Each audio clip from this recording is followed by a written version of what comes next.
Rasmane Ouedraogo, le secrétaire général de la Convergence des révolutionnaires pour la défense de la patrie CRDP, est notre invité du jour. En face de lui, nous avons Aristide Oubida. Lui est le vice-président du mouvement pour la cause du Faso, Faso Cause. Avec nos deux invités, mesdames et messieurs, nous parlerons du meeting international de soutien au chef de l'État, le capitaine Ibrahim Traoré. Bonjour et bienvenue à vous. Bonjour, merci de nous recevoir.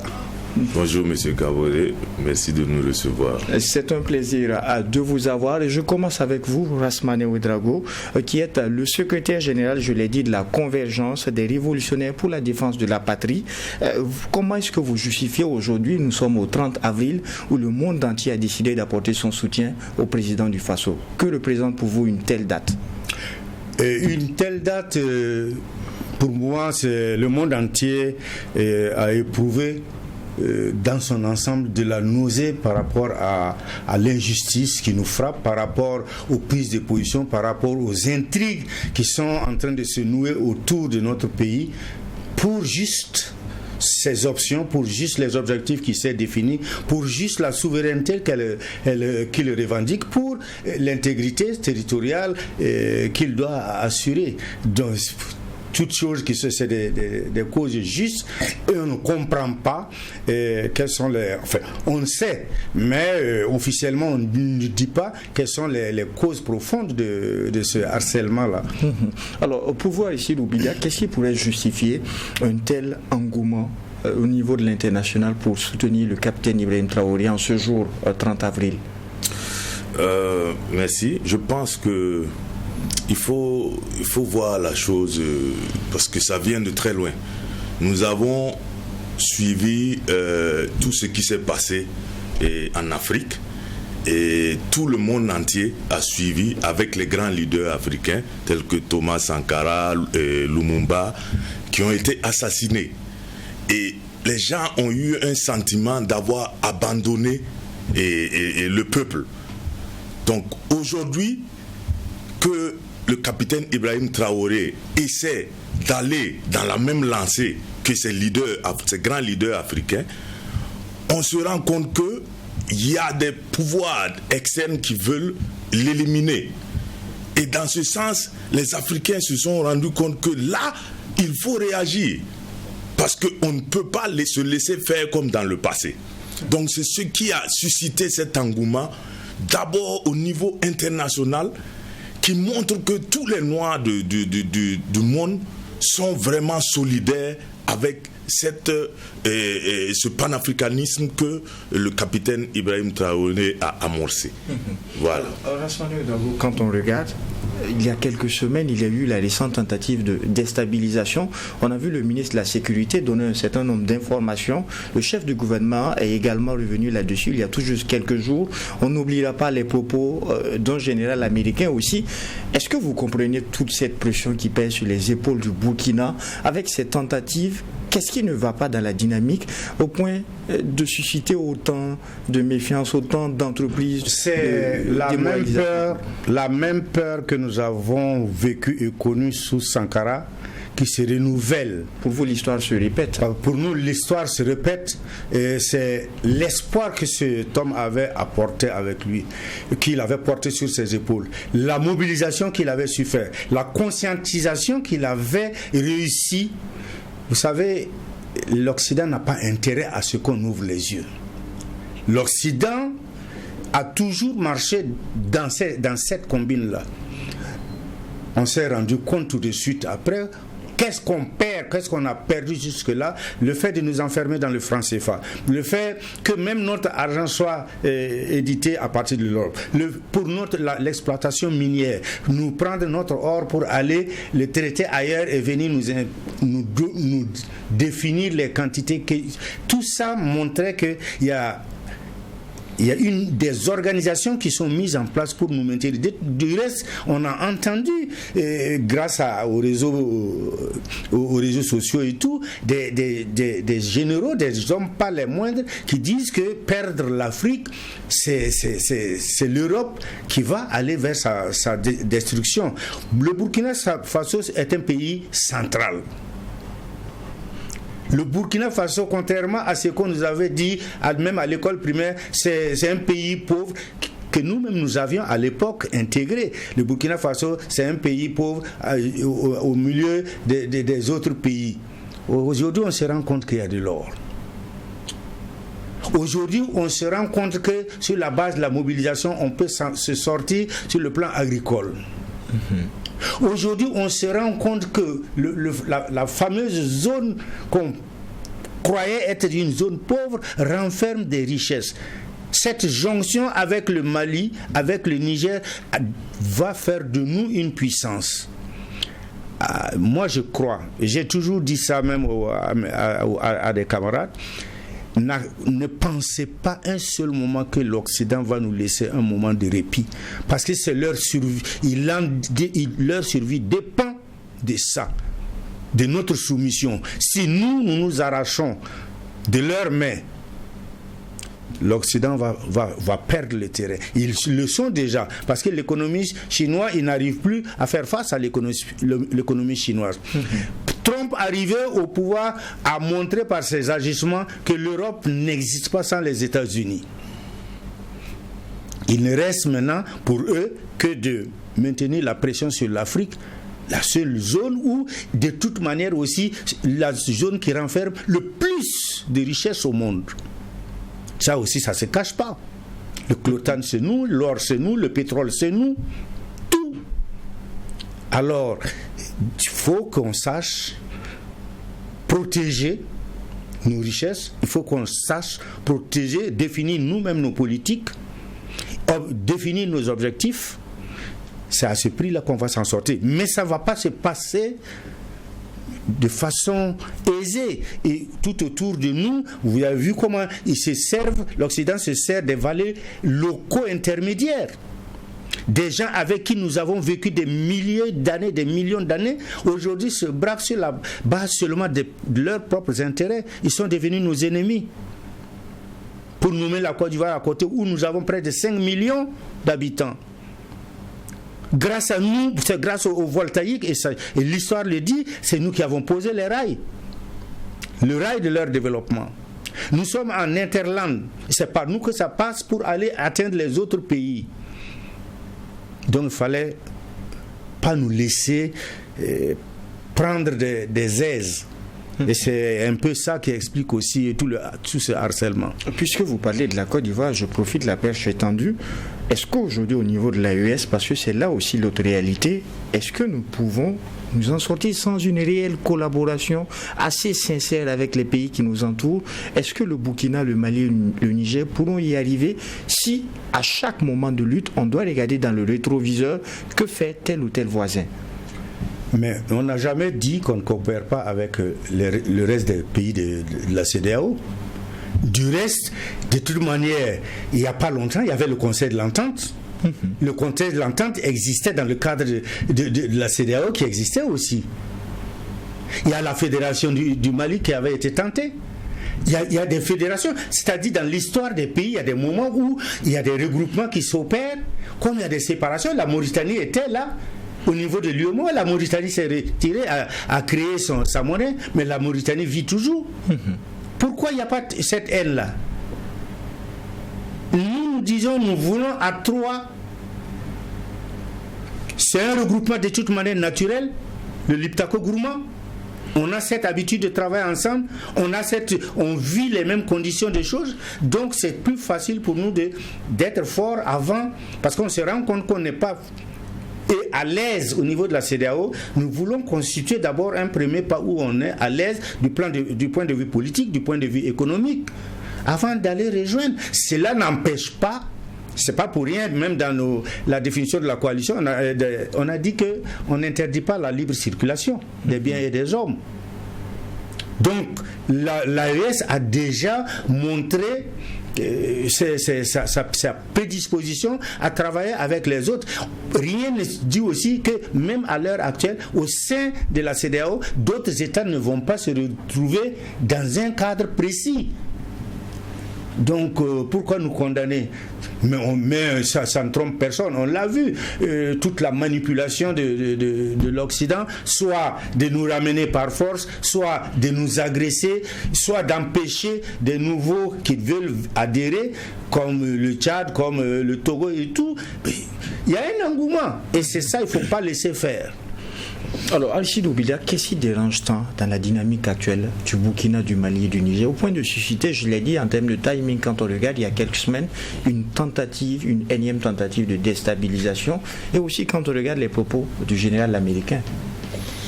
Il faut que je rappelle quelque chose.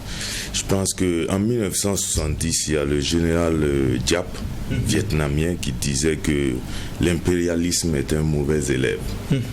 Ça veut dire que dans ce sens qu'il excelle dans le déni et l'entêtement dans la bêtise. Et quand vous regardez, c'est toujours le même planning qui est répété. Rien ne change. Ça veut dire qu'on a un pays sous sa tutelle que l'on ne veut pas lâcher. Et dès qu'il y a un changement qui est contre notre façon de voir, il y a des gens qu'on active à l'intérieur, ce qu'on appelle les valets locaux. Et ces valets locaux-là, dans leur stratégie, c'est écrit, c'est clair. Il faut chercher les gens qui sont les plus vulnérables et les plus avides, les plus corruptibles. Et c'est dans ce sens que l'on extrait ces gens-là et qu'on les retourne contre leur propre pouvoir. Même si ce n'est pas dans leurs intérêts, pourvu que leurs intérêts personnels priment. Donc c'est dans ce sens que quand vous regardez ce que le général Michael Elliott, l'anglais, a fait au niveau du conseil de Africom, non, au niveau de face au Sénat américain. Voilà, du Sénat, de la commission du Sénat sur les armées américaines, et c'était basé sur la Chine.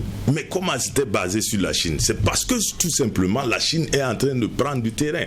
Et ils se sont demandé pourquoi est-ce que la Chine prend du terrain sur les États-Unis en Afrique.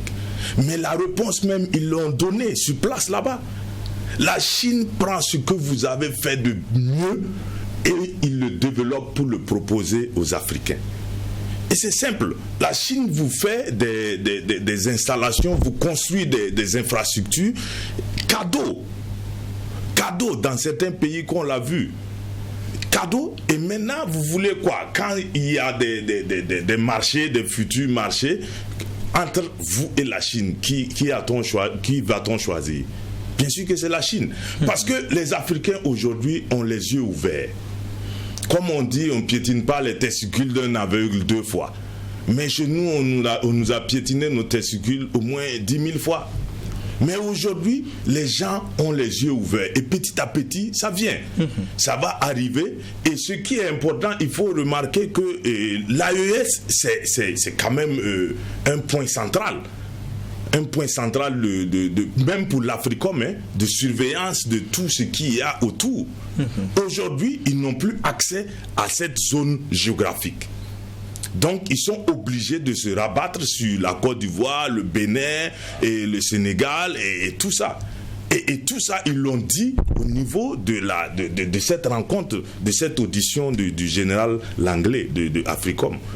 Donc, aujourd'hui, ce que nous pouvons dire, c'est que nous avons des pays qui ont décidé de s'affranchir. De s'affranchir de quoi? De s'affranchir de toute la souffrance depuis l'esclavage, en passant par la colonisation, jusqu'au néocolonialisme. Et actuellement, nous sommes sous tutelle, il faut le dire, tous les pays francophones, nous sommes sous tutelle, nous ne sommes pas libres. Et non, nous sommes sous tutelle. Si tu veux commander des armes, dernièrement Sarkozy l'a dit au Bénin, le Bénin n'est pas assez structuré. Macron plutôt. Le Bénin n'est pas assez structuré pour se payer ses propres armes. Mais ça, c'est de la condescendance et du mépris. Parce que c'est pas possible. Et c'est de là que nous voulons sortir. Et quand ils voient le fer de lance de cette liberté, de cette libération-là, c'est l'AES. Et qu'est-ce qu'il faut faire? Il faut lutter à l'extérieur comme à l'intérieur. À l'extérieur avec les pays voisins, à l'intérieur avec les valets locaux. Et c'est ça qui crée les tentatives de coup d'État. Près d'une vingtaine de tentatives de coup d'État, c'est ces coups. D'où viennent les moyens? Pensez que les moyens, on claque des doigts et ça descend? Non, ce sont eux qui donnent les moyens.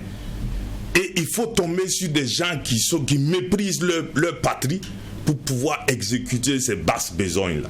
C'est tout. Et c'est justement par rapport à ça qu'un message est en train d'être passé, non seulement au niveau du Burkina, dans toutes les villes, mais aussi à l'international, dans plusieurs pays.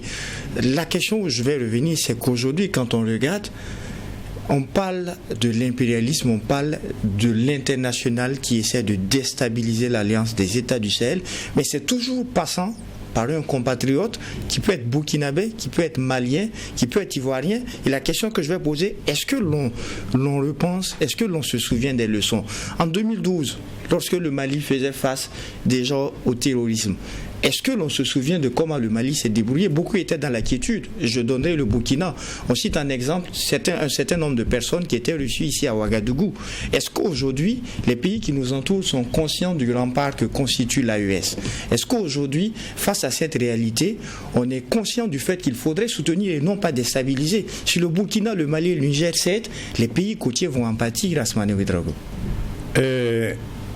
Dernièrement, les autorités militaires béninoises ont dit que si le Niger et le Burkina avaient collaboré avec eux, il n'y aura pas de massacre. Mais ils ne posent pas la vraie question. Pourquoi on ne collabore pas? Pour vous, c'est quoi la réponse qu'on peut donner? Mais pour nous, parce que ils sont toujours restés inféodés. Il faut reconnaître que c'est le président Talon qui a toujours été le porte-parole de toutes les mesures restrictives nous concernant. Est-ce que ça, c'est amical? Quand tu sais que ton port n'existe que par l'activité commerciale du Niger,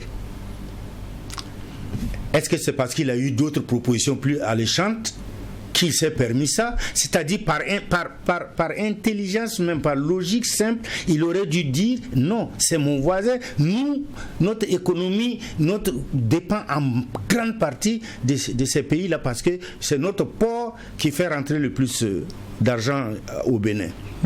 Pourquoi il continue? C'est pareil pour la Côte d'Ivoire. Quand ça ne va pas, on dit bon, allez, on achète votre cacao plus cher. Pour les flatter, ça dure quoi? C'est 1 an, c'est 2 ans, 2 ou 3 saisons, mais après, ça va retomber. Donc, autant de choses qui font que ils n'ont pas intérêt. Or, ils doivent travailler dans ce sens-là, de savoir que même du point de vue du terrorisme simple, c'est vrai que nous sommes au centre. Nous sommes à la croisée de tous ces pays-là.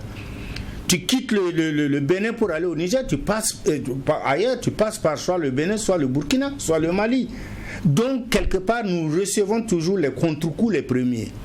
Ça a été, vous avez posé la question de la tactique française. Reprenez le cas de Gali, ou c'est quoi là, l'arabe là, qui est à chose.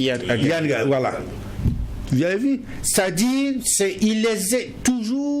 on se sert toujours d'un groupuscule pour pouvoir entretenir la diversion à l'intérieur. Ça, c'est pareil. C'est comme nous, nos gens aussi. Abidjan est devenu la capitale de choses, de l'agitation anti-burkinabé. On connaît tous nos amis qui sont là-bas, qui sont devenus maintenant, c'est des burkinabés qui sont devenus la plume du mercenariat. Mais pourquoi? C'est là où il faut poser la question. Mais on n'est plus à ce niveau-là. Nous, on a montré seulement, et je crois que c'est une leçon pour eux tous. On a voulu assassiner, on n'a pas pu, Il y a des tentatives peut-être toujours dans les couloirs, mais au regard de la mobilisation mondiale, nous n'avons pas été aux États-Unis pour les mobiliser. Nous n'avons pas été au Ghana, nous n'avons pas été en Afrique du Sud, nous n'avons pas été au Maroc, nous n'avons pas été à Paris ou en Allemagne pour mobiliser les gens. Mais aujourd'hui, à la date d'aujourd'hui, à l'heure où je parle, dans le monde entier, à Los Angeles, à Washington, à New York, des gens manifestent. Mais parce qu'ils en ont marre de toute cette manipulation. Ils en ont marre de ce monde où c'est les plus forts qui pensent qu'ils doivent dominer. La force n'est plus dans les armes. La force est dans les convictions. La force est dans la proposition des leaders qui ont pris la responsabilité de nous conduire. Et c'est ce que fait Ibrahim. Il nous a proposé, prenez son âge.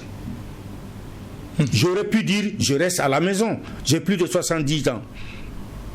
Mais quand il porte un message, et ce message est concret sur le terrain, et à travers ça, je sais que je peux aller me reposer tranquillement un jour, sachant que mes enfants, mes petits-enfants mangeront et boiront dans la sécurité, mais je ne marchande plus du tout ma participation. Et c'est ce qui explique aujourd'hui dans le monde. Ils ont cru, il y a eu des lectures sur les réseaux sociaux, on va voir, on a accusé que Ibrahim prend de l'argent et quoi. Ibrahim n'a qu'à prendre tout l'argent, s'il peut. Parce qu'on sait de toute manière, un ventre, ça ne dépasse pas 1 litre de contenu. Il n'a qu'à prendre. L'essentiel est qu'il est en train de poser des actes qui nous convainc aujourd'hui. Il est en train de labourer tout le pays. Il est en train d'extraire les mines pour notre pays. Dedans là, s'il enlève même le 10e, là, il n'a qu'à manger. On m'informe au niveau de la technique que nous commençons à recevoir les premières images au niveau de la place de la Nation. Déjà, quand on écoute pour beaucoup, on a cette impression que à l'international, eh bien, les choses bougent encore beaucoup plus, contrairement même au Burkina. Est-ce que vous avez la même lecture? Oui. Moi, c'est ce que je suis en train de dire. Et comme je le dis, et on est dans une phase historique du monde. Les gens n'arrivent pas à l'imaginer, mais imaginez un peu. Il n'y a eu aucun président depuis que le monde est monde qui a suscité autant d'engouement dans le monde entier. Le capitaine Ibrahim Traoré est le tout premier. Le tout premier. Et ça, c'est comme ce que quelqu'un disait, l'onction de ses prédécesseurs est revenue sur lui. Ce n'est pas un hasard. Celui qui pense que c'est un hasard, il se leurre. Il faut bien observer les choses. Parce que le Burkina, c'est comme ce que le grand frère Asmané l'a dit. Ça veut dire que c'est le dernier rempart. Et les capitaines Ibrahim Traoré, Tiani et Goïta, ils le savent. Ils le savent parce qu'ils savent ce qui s'est passé en Libye pour qu'eux, ils reçoivent tout ce contingent de terroristes. Et ils savent également que ces terroristes ont été financés. Maintenant, ce que nous disons, c'est que nous ne parlons pas aux dirigeants qui sont déjà inféodés. Nous parlons au peuple. Au peuple. Les pays appartiennent au peuple. Donc c'est le peuple qui doit savoir raison garder et savoir que l'Union africaine là, les gens n'en veulent pas. Donc s'ils n'en veulent pas, c'est que c'est très intéressant et c'est très bon pour l'Afrique. Donc c'est à eux de comprendre ce qui est sous-jacent. Voilà. Vous avez des contacts à l'étranger, à l'extérieur. Est-ce que vous avez aussi cette impression qu'à l'international, ça bouillonne encore beaucoup plus pour l'AUS même? J'ai été obligé de faire un écrit sur les réseaux sociaux pour justement interpeller mes compatriotes à un moment donné, notamment dans le monde artistique, parce que j'ai constaté que c'est des dehors qu'il y a le plus de mobilisation. Et c'est des dehors aussi qu'il y a eu les premières escarmouches pour nous attaquer. Ça, c'est la première observation. Et dans le réseau, j'ai écrit et j'ai demandé, c'est intitulé « Artistes, où sommes-nous?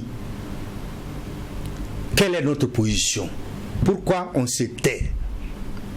Parce que partout, chaque fois, pour des thèmes donnés, on développe des tubes, des musiques, on chante. Bon, est-ce que ça s'arrête là? Pendant ce temps, moi j'ai des contacts effectivement à l'extérieur, notamment pour ceux qui ont de cette mémoire, sous Sankara, le premier groupe d'Africains américains qui sont venus ici, ils sont toujours, qui sont d'obédience Malcolm X, donc Black Panther.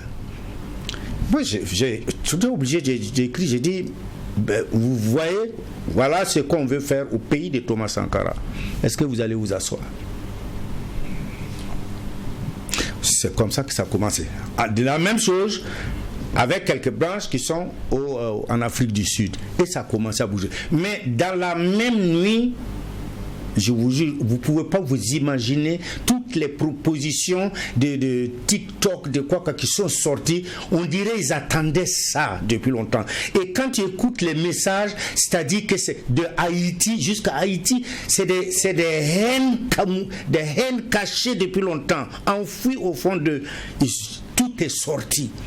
Et ils disent, finalement, ils soutiennent Ibrahim, mais en même temps, Ibrahim est la raison et leur seconde chance de remobiliser le monde noir. Si bien que ce n'est plus seulement à notre seul niveau le combat. C'est le combat là où on est là, dans sa portée, il a dépassé le Burkina. Alors il faut que nous, au Burkina, nous soyons aussi, maintenant, à mesure, comme on dit, quand on te lave le dos, il faut savoir laver son visage. Nous ne devons plus nous asseoir, laisser 2 ou 3 personnes qui manipulent la presse pour nous insulter, et ce sont nos frères. De quelle presse parlez-vous? Mais de Jeune Afrique. Vous précisez donc que c'est de la presse internationale. La presse internationale, Jeune Afrique, FRIC, F-R-I-C, qui maintenant est devenu comme par miracle quotidien.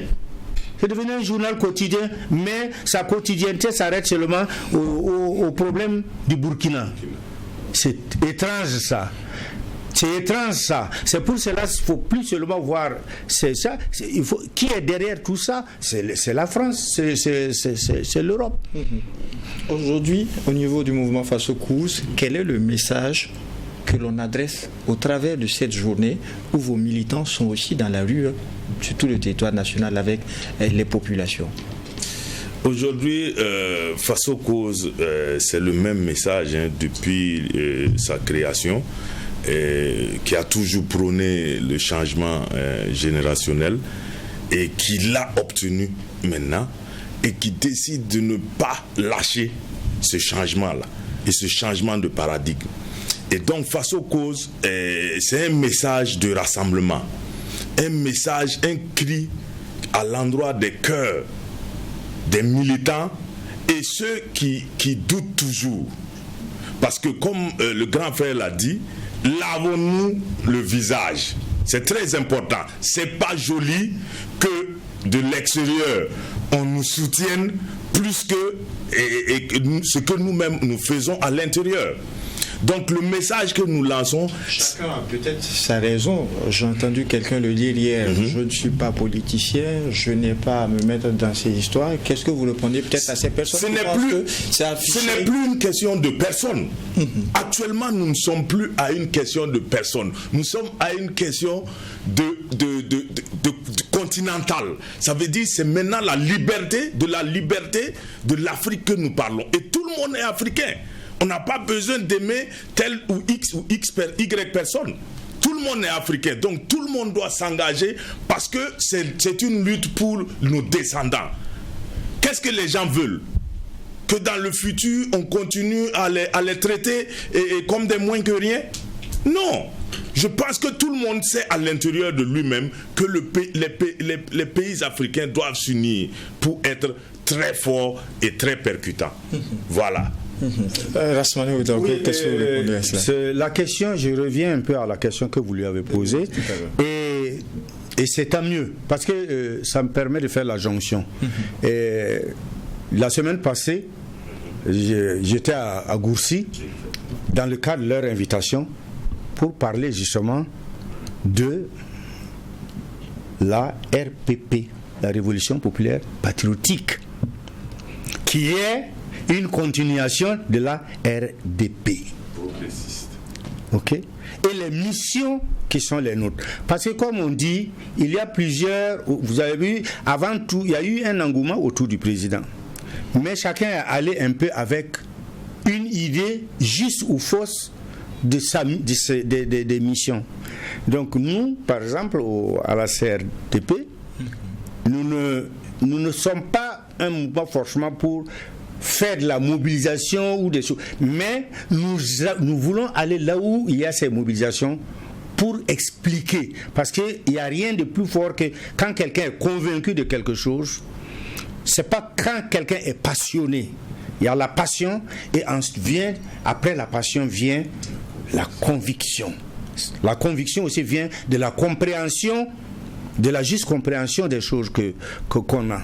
Donc nous, on est allé sur leur invitation à Gourcy, mais une grande chose, un panel où on a parlé de la révolution, de la mobilisation du temps de Sankara jusqu'à aujourd'hui, les similitudes et les différences et tout. Donc c'est ça, mais aussi sur d'autres thèmes, comme par exemple aujourd'hui, c'est quoi la nouvelle école, c'est quoi la nouvelle justice qu'on veut, c'est quoi l'armée, c'est quoi tous les aspects de la vie, la santé.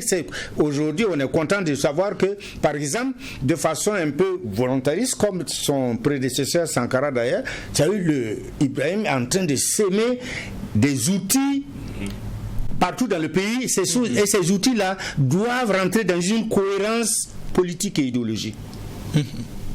Il faut justement que des gens soient aussi à côté à ce niveau-là pour aider à décortiquer les choses comme ça et à expliquer. C'est pour cela nous allons partir au niveau de la marche, aussi montrer notre présence, mais vraiment nous sommes plus fixés sur des réflexions de ce genre-là. Nous sommes à la disposition des regroupements de sensibilisation, des mouvements de mobilisation et tout, comme les Wayi, par exemple, même quand on prend les Wayi, quand on prend les Fatsoko.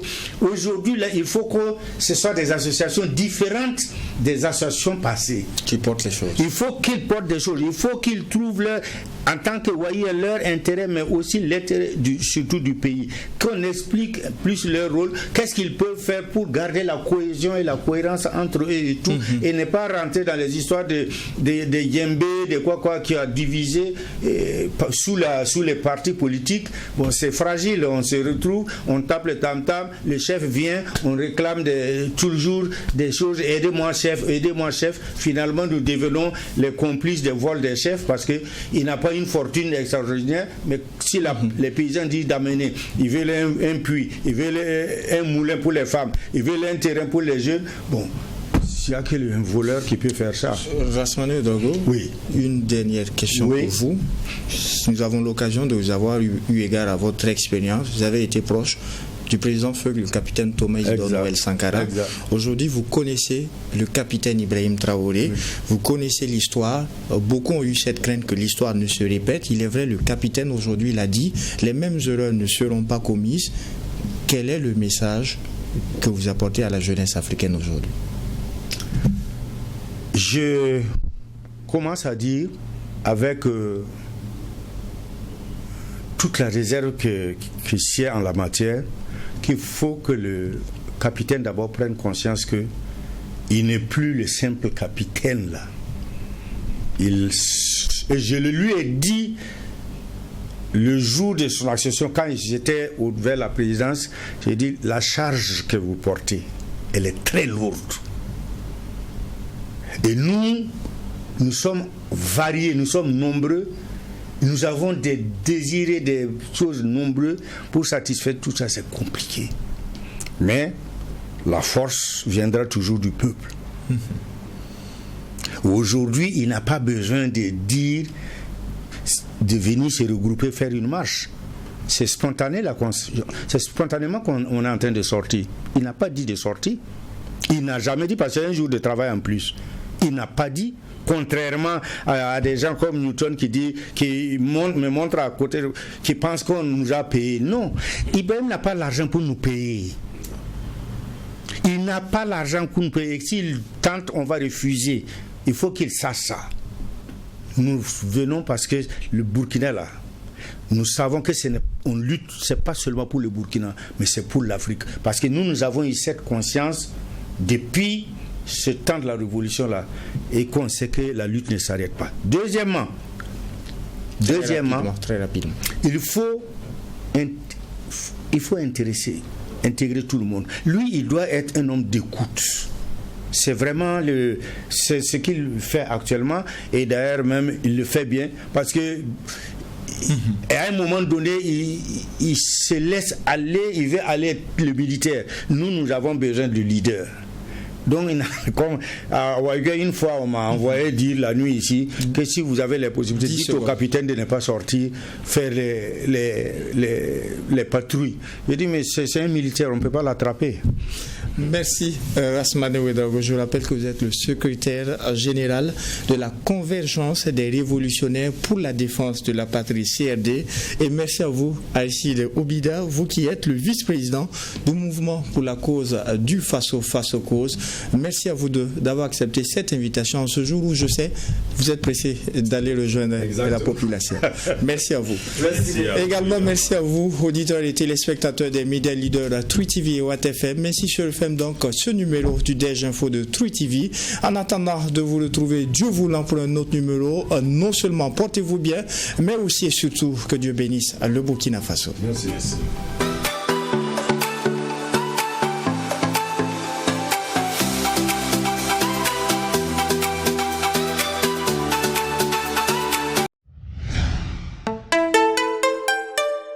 True TV, la télé interactive.